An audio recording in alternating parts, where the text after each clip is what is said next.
อสดไตไฟใส่เลยกับยังสับสนอยู่ทุกคนเนาะกับท่ออยู่นี่ที่เอาจังไดแท้มันเป็นนี่ตัวเฮ็ดมามันก็เป็นหูเป็นหางมาละแต่ว่ายังบ่ได้ระดับมันเท่าว่าซั่นซะเนาะตัวก็เลยทิ่มมันไว้ก่อนหวานนี่ก็สิขุดไปให้มันได้มันโตเขานั่นน่ะโตเขาถังนะพ่อจอยหรือโบซันก็โตอยู่นอกเลยพ่อจอยนี่ทุกคนสบายดีตอนแรงเนาะมื้อนี้ก็มาเริ่มเลยทุกคนมาเริ่มเฮ็ดนี่เลยเพราะว่าอยากมีเวลาอยากเฮ็ดให้มันไวที่สุดเนาะทุกคนเนาะตอนนี้นี่ก็พยายามเฮ็ดไปเรื่อยๆตอนนี้พอสดกำลังมาแปลงให้มันเท่ากันเบิดแล้วก็สิไปก่อให้มันเพียงกันเบิดว่าซั่นซะให้มันเพียงกันดีๆปั๊มเพียงกันดีๆแล้วก็สิถมดินแล้วทุกคนตัวก็สิขุดซ่วมเนาะสิวางแผนขุดซ่วมแล้วว่าสิขุดอยู่แจใดขุดอยู่แจใดพอมันคาทออีกเนี่ยนะ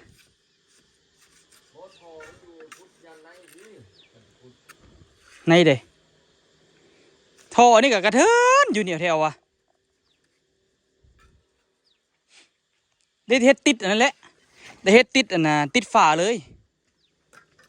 ส่วมหั่นน่ะคันบ่เฮ็ดติดคือสิบ่ได้ดอกเบิ่งหั่น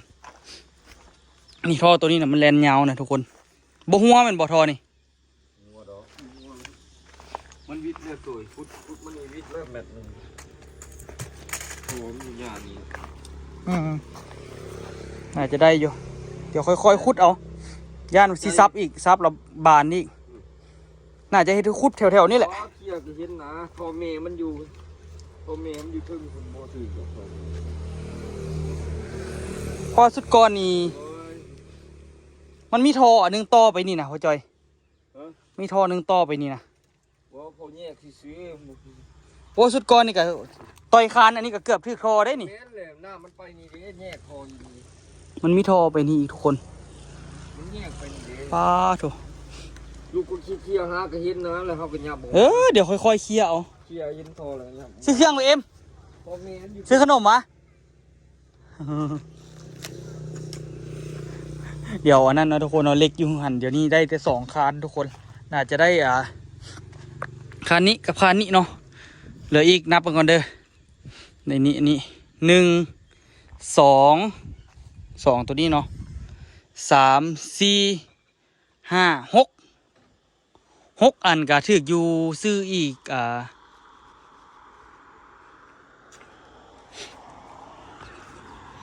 เส้น6 อันวะ2 เส้นในอันนึง2 เส้นในอันนึง12ทุกคนโอ้ได้ซื้อไปซื้อเล็กอีก12 อันทุกคนเนาะแล้วก็สิมีเล็กอันนะที่จริงมันมีเล็กตัวเก่ามันสามารถต่อได้คันบ่ซื้อหมดก็ได้แต่อันนั้นก็เอาไว้ต่อหัวเสาซะเล็กที่ว่าเหลือหันซื้ออีก12 เส้นทุกคนสิเอารถไปซื้อเองให้เขาเจ้าลดราคาให้ค่อยมาเอาเองลดราคาเด้อสินะอันนี้พ่อจอยมากอทับตัวนี้ให้มันแบบพอดีพองามเนาะไอ้แน่กับอูกับเพชรเนี่ยกินอยู่ข้างหลังหมดเลยทุกคนแต่ว่าไปติดตามซองไอ้แน่เลยทุกคนเด้อตัวกับชิโบได้ไปนั่นเถอะตัวที่เฝ้าขุดอันนี้เฝ้าขุดเฝ้าแล้วเนาะเฝ้าเคลียร์เวียกให้มันแล้วเพราะว่าตัวที่ได้เดินทางกับไอ้แน่อยู่ดนเติบอยู่ก็ทุกคนก็ผมว่าซีดนสำหรับเนาะก็เลยแบบพี่เฝ้าเฮ็ดเฝ้าแล้วเนาะเบื้องคานเฮานี่โอ้ยโคตรดีเลยแต่ว่าแถวนั้นมันอยากกงในนึงเพราะว่าอันน่ะไม่มันบานออกเนาะแต่ก็บ่เป็นยังทุกคนบ่ได้เสียหายอีหยังเพราะว่าอันน่ะคานเขาเนี่ยหนามันก็ดีเหลือๆแล้วทุกคนถือว่ามาตรฐานสุดๆแล้วทุกคนเนาะเฮ็ดอันนี้นี่ก็ได้เอาแบบเต็มที่ที่สุดละเท่าที่เฮ็ดได้เนาะเดี๋ยวสิไปซากไฟเหลืองไว้ก่อนไปเอาสายซากไฟเหลืองมาไว้ก่อนให้มันได้แบบว่าอันน่ะเผื่อแบบกลางคืนนะทุกคนน่าจะได้เฮ็ดกลางคืนอยู่มื้อนี้ตัวก็สิได้ขุดไปเรื่อยๆน่าจะประมาณ 7-8 โมงสิเช้าเนาะจะให้มันแล้วไวๆทุกคนตอนนี้นี่ก็ตัวมาที่มาหมายไว้เนาะว่าสวมว่าสิเฮ็ดอยู่ประมาณนี้แหละทุกคนสิได้เก็บอันนี้ออกเนาะขุดบนลึกปานใดเด้อทุกคนเด้อเพราะว่านะยังสิได้ถมดินขึ้นอยู่พี่นะระดับเทิงนะมันยังสูงอยู่ทุกคนเอาตัวเลยสิแบบว่าขุดสำเร็จสำนึงแล้วก็แล้วขุดลงประมาณจักกี่ไร่ให้มันได้จักแข้งครึ่งนะทุกคน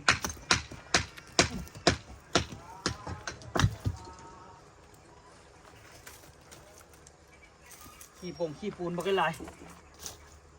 คือว่าเฮ็ดเขากอพวกนี้แหละทุกคนเนาะสร้างจนมาเว้าว่าโอ้ อันน่ะเฮ็ดปูนเฮียน้อยเพิ่นว่านะอันน่ะสร้างเท่ๆอย่างเฮ็ดปูนเฮียบ่ค่อยหลายตัวเฮ็ดปูนบ่ค่อยเฮียเลยเพิ่นว่าคือว่าโอ้เก่งก็สร้างเพิ่นว่านี่เนาะทุกคนเนาะน่าจะประมาณนี้แหละยับออกให้มันได้หลายที่สุด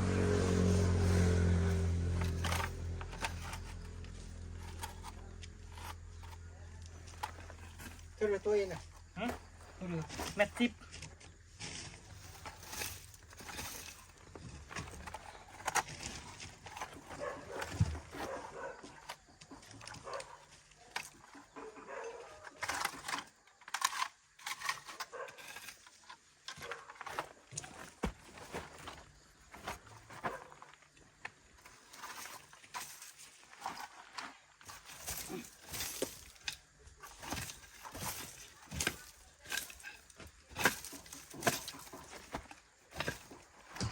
เฮ้ย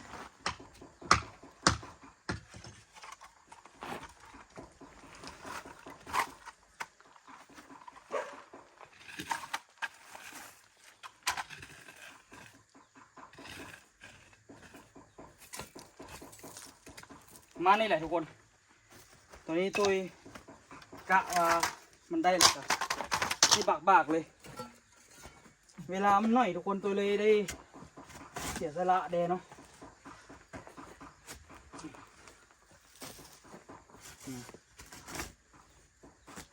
ขุดขอบกันเลยแต่ก็ยังดีเลยทุกคนแถวนี้นี่มันค่อนข้างว่าขุดง่ายกว่าแถวพออยู่กันทุกก่อนขุดแถวนี้ก็ยังค่อนข้างว่าง่ายเลยแล้วต้นก็ต้องระวังอีกแถวนี้มันมีท่อเนาะ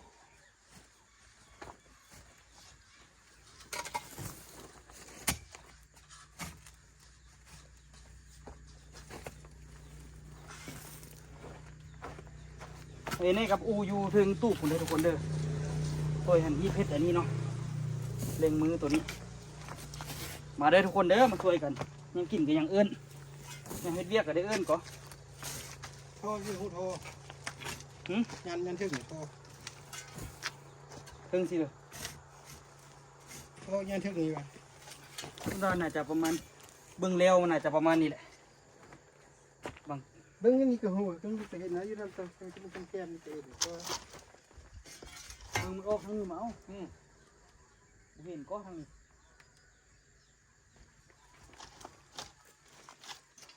ย่าค่อยๆซับเอาขณะนี้วิทย์แล้วก็แล้วซื่อๆนี่นะองมนต์นิวิทย์แล้วก็แล้ว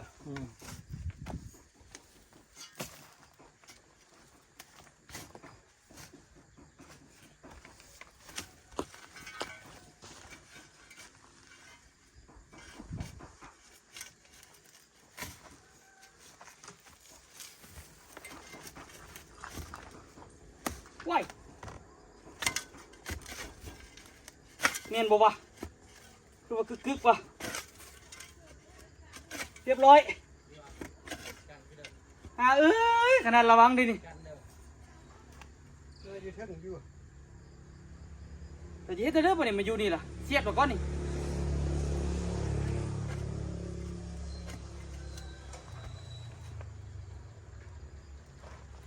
เสียบกึกเลย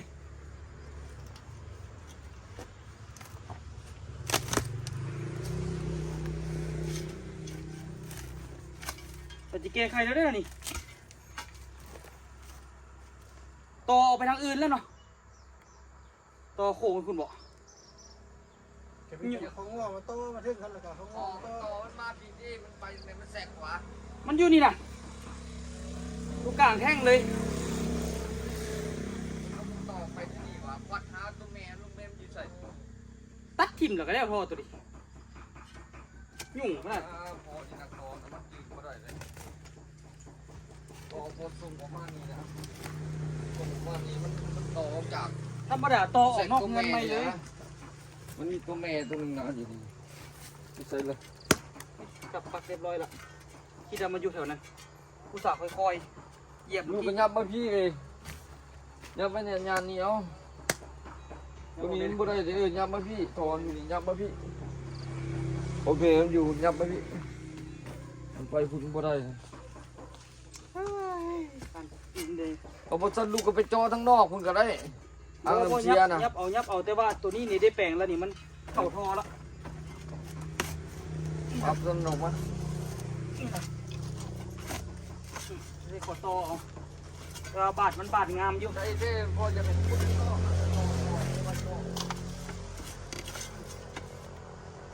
ขนาดระวังแล้วได้ว่าหาท่ออยู่ได้เห็นปะนั้นยังไปเสียบเอามันอยู่เดี๋ยวสิยับไปทางทึงเอายับไปแล้วต่อท่อหามันเอาได้อยู่หรอกทุกคนนี่ขนาดระวังเอาแท้เอาวะเหยียบเมื่อกี้หูว่าเหยียบบ่เข้าหรอกแต่ว่าคือบ่เข้าไปเหยียบคึกมือนึงเรียบร้อยจบคือเก่าคิดว่าท่อมันบ่ได้อยู่ในเร็วนี่กะยาเอามาโซนนี่พี่เอายับเอา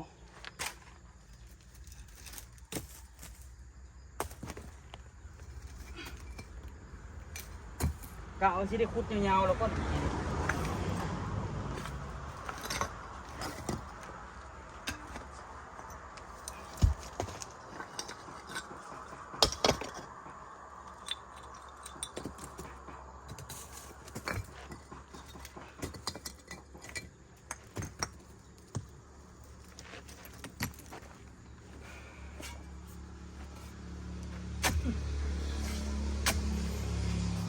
เดี๋ยวนี้มีเงาอันนี้เงาอะนะอันนี้เป็นเงากกยานาง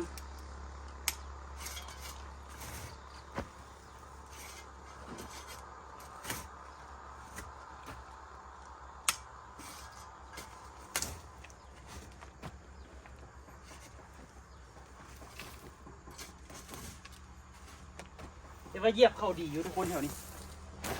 ในเรื่องอยู่อยากเอาเงานี้ออกก่อนเว้ย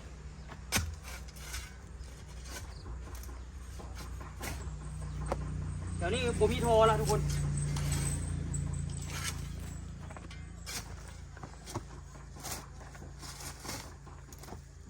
ใครจะตัวซื้อขนโตมาหลาย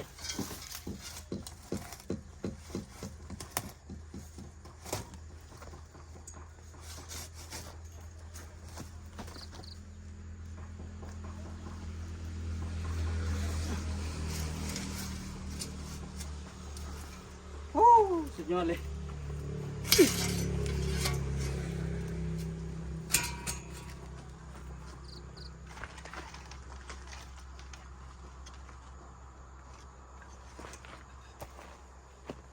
ประมาณนี้เอาเนาะพยายามเอายับไปทางนี้หลาย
รู้สึกว่าต้องได้ปักหลักเว้ยมันบ่แล้วหรอก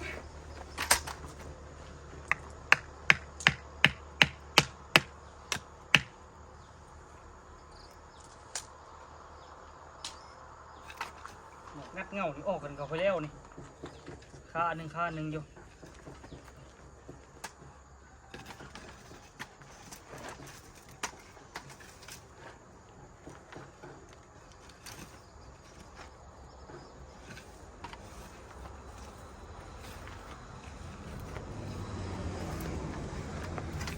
มือเนี่ย อืม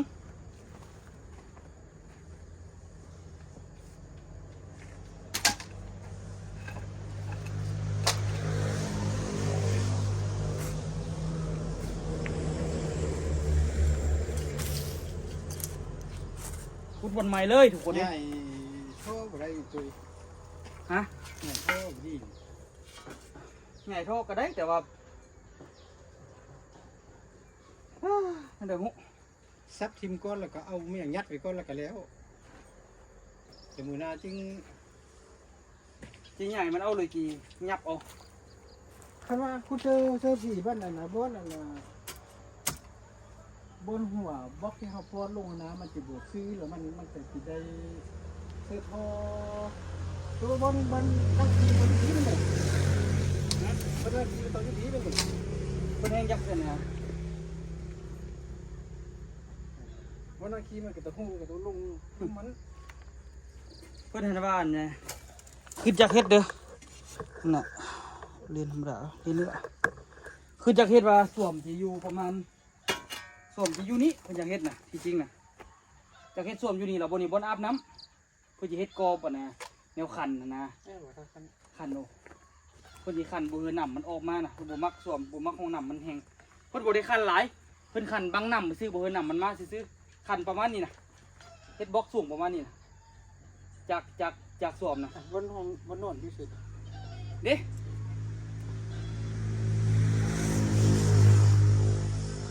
เรือของนอนนั่นน่ะหลายอยู่ ที่เขาอาบน้ำก็คงน้ำอันเดียวกันเลย อันเดียวเขาเจอเนี่ยเบิ้งเขาเจอเบิ้งเนื้ออันนี้เป็นห้องเนาะห้องหนึงเนาะประตูเข้ามานี้อันนี้เป็นห้องนอนนี่นะห้องน้ำเพิ่นจะเฮ็ดบนคันอันนี้เป็นส่วมซื้อส่วมของน้ำแล้วก็มีบนคันอันนี้แหละเฮ็ดนี่บนอาบน้ำแต่อันนี้สามารถย่างทะลุได้นี่นะเป็นห้องเดียวนี่นะเขาเจอเนี่ยครับ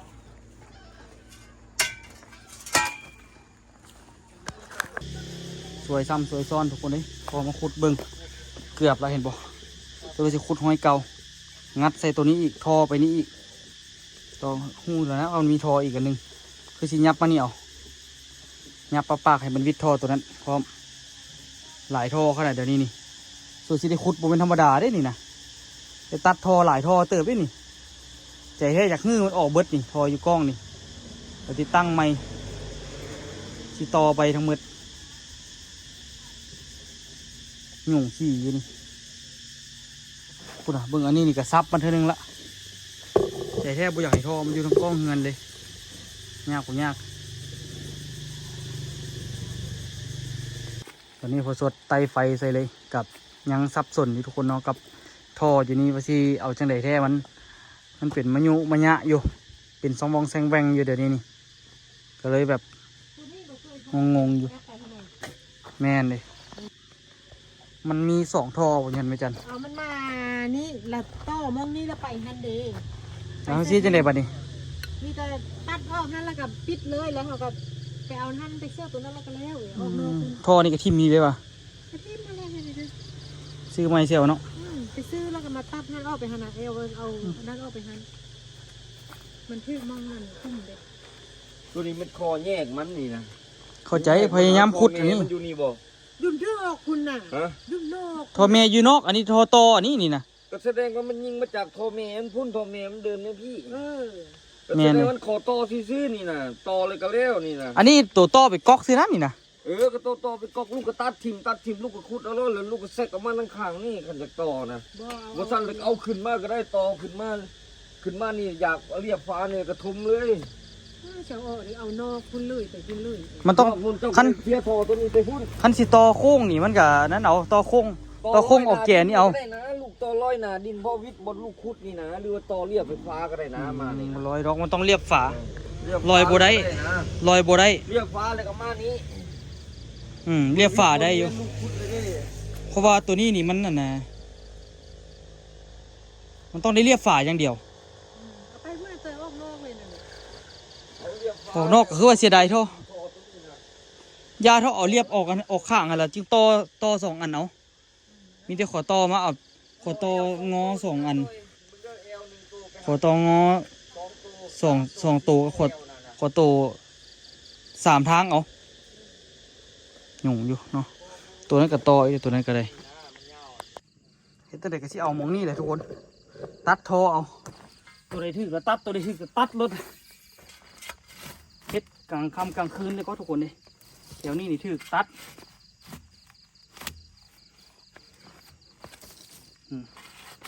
อ๋ออ่ะสองเทื่อแล้วมันจะมีนะหนามเกือบกับผสมประกอบขนาดนี่เขาละมีหนามมีหลีคุณนะหนามนะเก็บ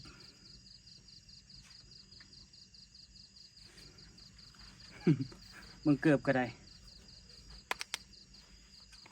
แต่ซื้อใหม่ละคู่หนึ่งยังบริใส่เถอะ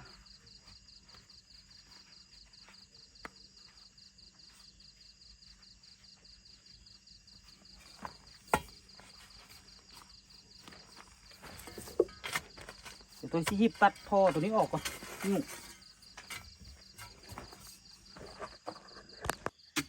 ให้บริสุทธิ์แปลงเงินครอบให้มันบ่มนเนาะกระมุนอยู่ได้เนาะ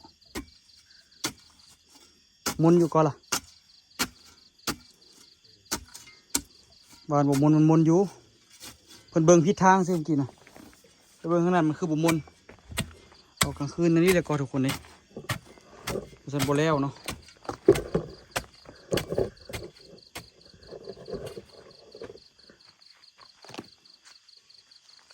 เลือกขนาด3 มือนี่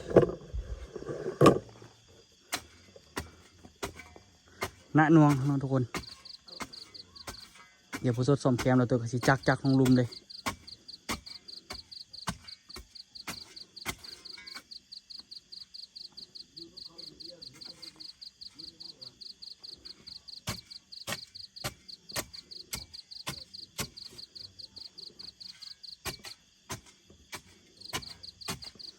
คอยจิกผู้สดกอนั่นขึ้นเดี๋ยวนี้ละเอียดอะไรเดี๋ยวนี้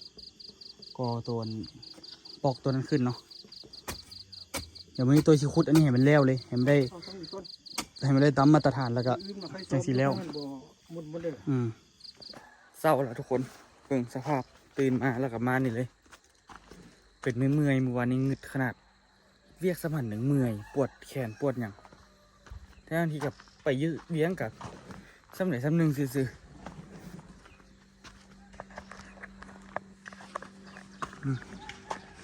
พอสดตื่นเช้ามาพอสดมา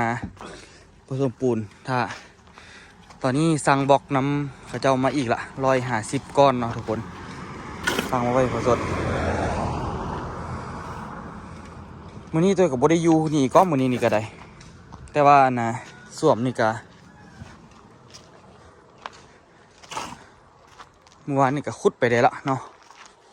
ขุดไปได้ละเป็นหูเป็นห้างแล้วทุกคนเห็นบ่ข้ามมาละตัวมาขุดนะละวันนี้ละมันอันนั้นมันบ่ทันแล้วเมื่อคืนนี่กะเอาเสียให้แล้วเลยแต่ว่าฮอดย้ำกินข้าวแล้วอู้เอิ้นไปกินข้าวอาบน้ำก่อนก็เลยแบบโจะก่อนนะทุกคนอันนี้ตัวเฮ็ดมามันก็เป็นหูเป็นห้างมาละแต่ว่ายังบ่ได้ระดับมันเทื่อว่าซั่นซะเนาะ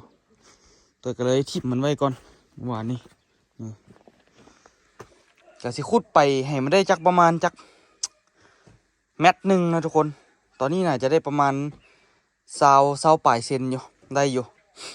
ยังเหลืออีกประมาณ70-80 มันถึกสั้นหินนะทุกคนเมื่อวานนี่นะเจ็บเส้นเลยถึกสั้นหินแล้วเตยไปซับโดนเติบอยู่โซซีได้นะทุกคนมื้อนี้นี่มีนัดอยู่ทุกคนมีนัดนำมันนะพอติกเนาะว่าสิพากันไปไปตีป่านะทุกคนพาไอ้แน่ไปตีป่าบ่ได้ไปจักเทื่อนะมีโอกาสได้ไปตัวก็บ่เคยมีโอกาสได้ไปจักเทื่อเนาะก็เลยแบบตัดสินใจที่จะไปลองเบิ่งซะเนาะพาไอ้แน่ไปเด้ไอ้แน่กับได้ไปตีป่านั่นนี่จักเทื่อนี่เมื่อวานนี้พอมาก่อนี่เมื่อยเติบนึงอ่ะแล้วเนาะตัวก็มาคุดคุมโอ้สวยสิเด้มาคาทออันนี้ตัวตัดทอเลยเมื่อวานนี้หูสีหูสาตัดเลยเฮ็ดไหมเจ็บเส้นขนาด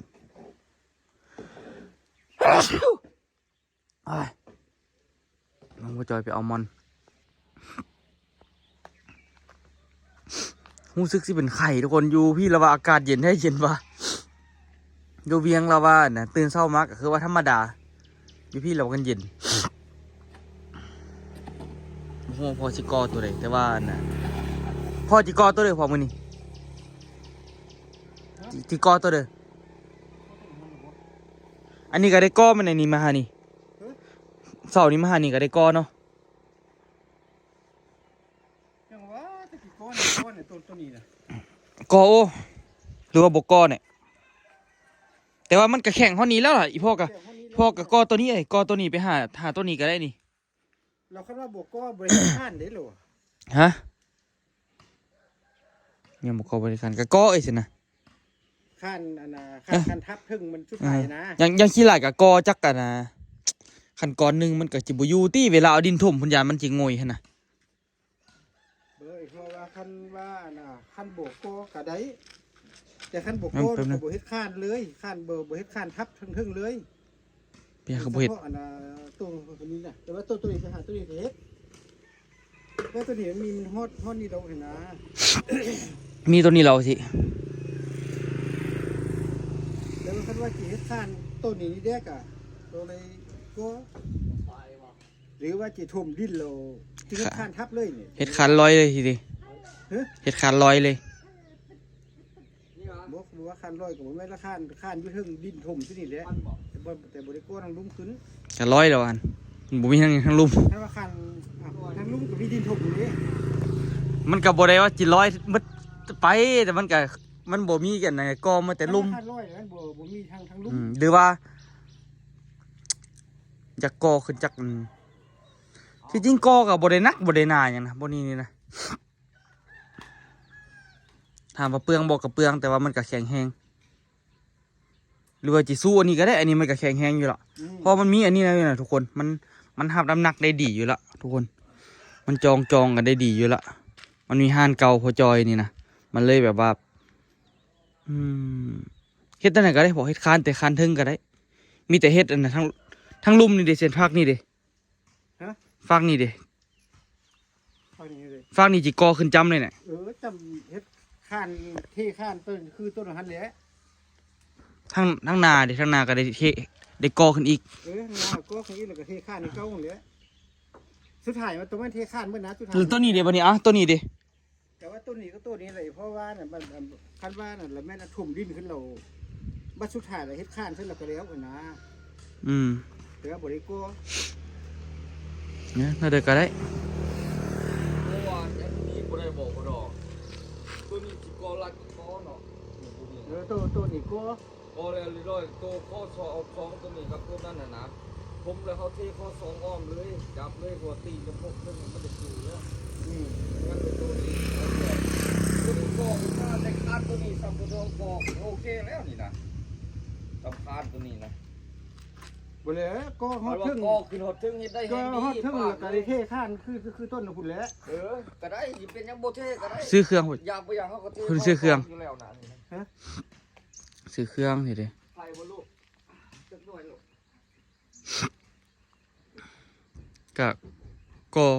ก็ขึ้นไปกับหลายเติบอยู่ทุกคนทางนี้เห็นบ่มันก็ขึ้นหลายเติบอยู่เอาบล็อกกันนี่ซ้ำมันยังบ่เปลืองปูนหลาย อันที่1ก็มีแต่ว่าก็ขึ้นแล้วมันเที่ยงหั่นแล้วเทข้านอันที่2มีแต่ก็ขึ้นแล้วลาบ่เทข้านคือมันเที่ยงถึงหั่น พี่แน่ คันพอ มาดูสิ ขึ้นจำพุ่นเลยซี่จับเลย และไอเทมอยู่นั่นน่ะ ซี่จับซี่ตอกเลยใส่ตัวหนึ่งสองตัว ฮู้ จับให้มันยึดดูคงได้ ไปแล้วซ่าเกินไปแล้วมันโตเขาอันนั่นน่ะโตเขาถังนะพ่อจอย ตัวนี้นะ หรือโบซันกับโตอยู่นอกเลยพ่อจอยตัวนี้น่ะขอโตซื้อบ่ได้เนาะต้องได้โค้งตัวนี้คือเก่า ตัวนี้โค้งมานี่แหละ สิไปโค้งให้เดี๋ยวจ่อยมันก็อยู่หันมันก็เธอออกนอกมันก็ตามเนาะ บอกว่าตัวนี้นี่นะ ถ้าได้มานี่เนาะ แมนแต่ว่าตัวท่อน้ำมันไปต่ออยู่นอกก็ดีเพราะว่าบนคานตัวนี้นี่ย่านมันสิหัวอีกเพราะว่ากล้องคานเนี่ยลูกกระต่อเท่านึงล้านต่อแบบต่อบ่ได้มาตรฐานนะมันบ่มีขอต่อดีนะแต่มันก็อยู่แต่ว่าบ่สิอยู่ทนบ่อันใดก็คือว่าสิเรียบร้อยแล้วเด้ทุกคนบัดนี้ ย่างกับเป็นน้ำมันก็ตอก เราไม่ได้ชอบ อืม ต้องแต่ได้ อัดไป มันบ่ได้แน่บ่ได้ดอก น้ำพูซื่อๆแต่ต่อไปก็ดีขอต่ออย่างก็มีอยู่ลุมอันนี้นี่คันบ่อยากให้มันมากงมันมากก็ได้คือกันเบิ่งลูกงอขึ้นก็ยังบ่ได้สบายบ่สบายนี่ขุดออกมาหลายๆแล้วก็เบี่ยงมันมาออกทางนี้บ่อยากเสียคอต่อหลายพอจิกอตัวเดียวบัดนี้